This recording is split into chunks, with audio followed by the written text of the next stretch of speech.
Happening now, a major escalation in President Trump's trade war with Mexico and Canada. A new order from the White House effectively doubling tariffs on steel and aluminum imports to a whopping 50%.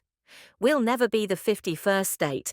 Canada is not for sale, and it's very clear that we just want a mutually rewarding business relationship partner ship with the US. It was unfortunate that President Trump decided to move forward with an additional 25% tariff on our steel and our aluminum. Is President Trump on defense over the plunging and volatile economy? The story keeps kicking. America's largest companies are down, all of them in the market since the Trump tariff war began. President Trump a short time ago telling Walmart that the company should, I'm quoting now, eat the cost. Canada's all options are on the table to the US. Things are heating up over 50% tariffs on steel and aluminum. Imagine Canada has long exported energy, steel and aluminum to the US. But this 50% tariff has put Canada in a very difficult position. It's hit Canada so hard that there's been a wave of anger with factories closing, unemployment rising, and politics heating up. In this video, we will show you how Canada is trying to recover from the huge trade damage inflicted in the Trump era, and how the Premier of Ontario has gone all-in, so to speak, by saying, "We're going to land every piece we've got." What does it mean? Can Canada cut off electricity to the US? Where are the roots of this tension? We are putting it all on the table. Let's take a look together. First of all, Trump's 50% steel and aluminum tariffs have been a nightmare for Canada. Economists say they have severely crippled Canadian exports and pushed the trade deficit to record highs. Now Ottawa's leadership is thinking, how do we retaliate? It may sound like a boring topic, but it's not, because if the Premier of Ontario is this angry, something really interesting could happen. The Premier of Ontario's famous statement was memorable. "We're going to land every bit of it we've got." In other words, some say we're going to cut off the power. Some say we're going to impose counter-tariffs. Some say we're going to attract foreign investment and put the US out of business. The Canadian press suggests that what lies behind this statement is not just a bluff, but a real strategy. If this strategy is put into action, energy costs in the northern US states could skyrocket, and supply chains could be disrupted. What are Canada's possible retaliations? Canadian counter-tariffs on some US products already partially in place, but could be more severe. Ontario and Quebec have a significant share of electricity exports to the US. If this is shut down, there could be chaos in the northern US states. People like Mark Carney are advocating, let's ramp up production at home. If dependence on the US market is reduced, this could become a weapon of retaliation. Looking at these points, you might ask, will Canada-US relations be damaged? Frankly, it already has. But what's even more interesting is that, according to the Premier of Ontario, this is just the beginning. Earlier in March, Ontario imposed a 25% surcharge on electricity exported to the United States, which the government said could be increased if the United States further escalates trade tensions. Ontario Premier Doug Ford announced that Ontario is raising the price of electricity the province supplies to 1.5 million homes in Minnesota, New York, and Michigan, in retaliation for President Donald Trump's tariffs on Canadian goods. I feel very sorry for the American people because the American people did not start this trade war. There's only one person responsible, and that's President Trump. He also noted that the surcharge would add an estimated $100 a month to the average bills of affected American taxpayers, generating $300,000 to $400,000 in revenue for the province every day.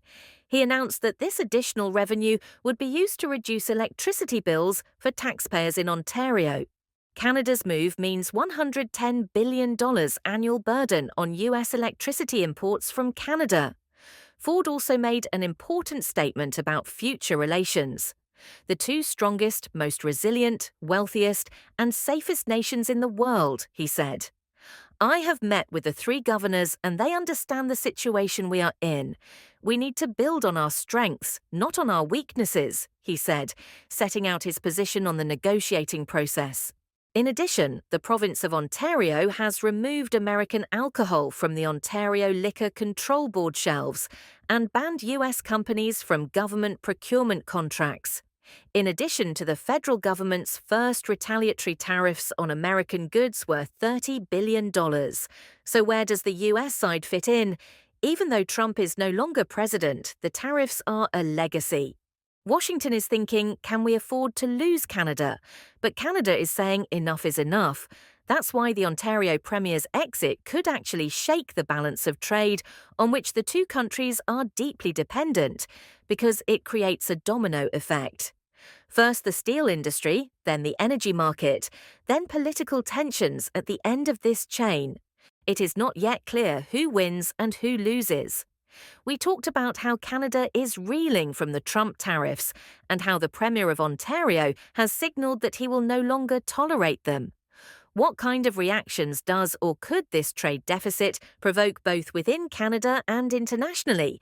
Exactly what projects will be put in place in Canada? Let's dig deeper. Canadian producers, especially in the steel and aluminium sector, are saying we can't compete in the US market with a 50% tariff. This has led the business community to increase pressure on Ottawa to retaliate more forcefully. Now, this pressure has directly affected the Ontario government because Ontario's economy is based on manufacturing. While the federal government is taking a more moderate line, Ontario is taking a much tougher line. This begs the question, is there a growing tension in Canada's internal political balance? The appearance of a splitting government may seem to weaken the hand in negotiations with the US, but the harsh voice coming out of Ontario shows that Canada may in fact be negotiating different provincial demands instead of one fist. Ontario's strong reaction. What does it mean for the US? The Ontario Premier's statement will cut off the power, shows that Ontario, which exports electricity to the US, especially to the northern provinces, has some serious leverage. In the short term, if this blackout materializes, electricity prices in some parts of the US could skyrocket, and there could even be limited blackouts. But is this realistic? Ontario also gets revenue from this sale, so it's a win-win move, but it is very effective as a weapon of retaliation. In the northern states, questions are being raised. Are we so dependent on Canada? Particularly when Canadian retaliation comes at the same time as Trump's tariffs, the American public worries, is this going to cost us? This can put additional pressure on politicians. So Canada's current tariffs, how and how much are they imposed? Canada imposes additional tariffs on certain agricultural products from the United States, such as milk, eggs, and even certain fruit and vegetable items. The rates can range from 10% to 25%. There is a back and forth, but they are not as severe as the US 50% steel-aluminum tariff. Canada has retaliated to the US, imposing very high tariffs on steel products, with additional duties on some steel products. However, the tariff wars are being kept to a minimum, as a larger scale would damage both economies. Canada is also trying to respond to the US with small tariffs on machinery and equipment imports. But on balance, Canada's retaliatory power is not as high as the US's. That's why Ontario is playing the electricity trump card. Now we come to the heart of the matter, the huge trade dependence between the two countries. How deep the energy relationship is, and what key figures like Mark Carney are trying to do by stepping in. Automotive, aerospace, food processing. Canada and the US are so integrated that parts of a product cross borders multiple times. When one side says, "I'm raising taxes," the entire supply chain is shaken. This risks replacing an economic win-win strategy with a lose-lose one. Canada sells a lot to the US, but it also buys a lot from it. As the trade deficit grows, Canada needs to boost domestic production or find new markets, which brings up the idea of onshoring. The oil sands in Alberta are a huge source for US refineries. If Canada markets for its oil, the US will have to look for alternative sources, which can be an expensive operation. The electricity that Ontario and Quebec supply to the US northeastern states directly affects both prices and supply. That's why the Premier of Ontario says, "We'll pull the plug if we have to." In a sense, it's a last resort, but it's a powerful card in the negotiations. Read more. What are Canada's new projects and Carney's strategies to counter Trump? Former Governor of the Bank of Canada and former Governor of the Bank of England. He is one of the most important figures in the financial world. Now he is leading the charge to restructure Canada's economy. Carney and the premiers of Canada's leading provinces agree. Let's move forward with projects that break our dependence on the United States: railways, port expansions, digital infrastructure, green energy investments. Canada wants to get its products to global markets faster, not just to the US. This wave of projects is seen as a concrete step towards the Trump era's aggressive tariff hikes. We'll cut our own navel, we'll find new markets approach. In other words, Canada wants to put alternatives in place instead of relying only on the US market in the long term. We see that the issue of tariffs between Canada and the US is not limited to steel and aluminum. When you add in energy interdependence, Ontario's tough stance, and Mark Carney's big projects, it's almost a story of total economic mobilization. If this trade war deepens, both sides have a lot to lose. But Canada is saying, we are playing our cards close to our chest. We have a lot of options at our disposal, from cutting electricity to ownering projects, and on the US side, public opinion is buzzing with the question, are these tariffs really working for us, or do we end up footing the bill? So, what do you think? Will Canada really cut off the power, or is this just a negotiating tactic? Can Carney's projects bring Canada out of the US shadow? Your comments are important to us. Don't forget to like our video and subscribe. See you in the next video.